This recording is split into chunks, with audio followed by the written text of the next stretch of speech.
All right, folks. Today we're going to be discussing endogenous opioid dysregulation in mental disorders. So, there's a growing body of evidence that the endogenous opioid system is directly involved in mood regulation. In other words, um, different components of your brain chemistry is related to how you relate to the world and your general disposition.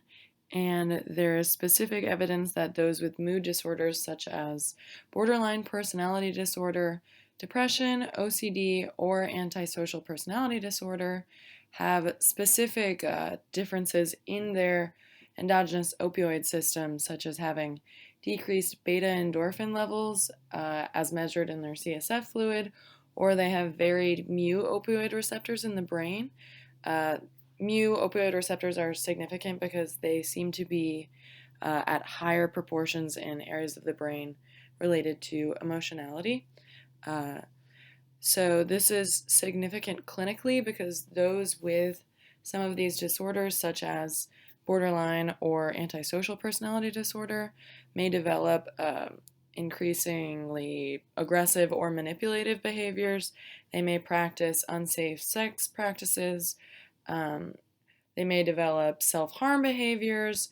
They may seem impulsive, or they may be sensation seeking, just as a broad category of other maybe self-harming behaviors in an effort to try and have higher levels of opioid receptors or opioid within their system.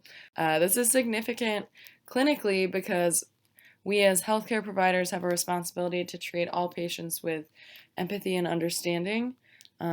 So if we get to understand more of the underlying biology of these conditions, we may help to break down the stigma of these mental disorders. Uh, it will give us more of an indication of what kind of risk factors a lot of these patients may be under. Um, and also, just looking towards the future, the controlled prescription of opioids could be a future therapeutic avenue for those with impaired opioid receptor pathways or conditions. Also, we may be developing new drugs that are acting as opioid antagonists but have lower risk of abuse and addiction. How exciting! These are my references, and thanks for listening. I'm looking forward to learning more about this stuff.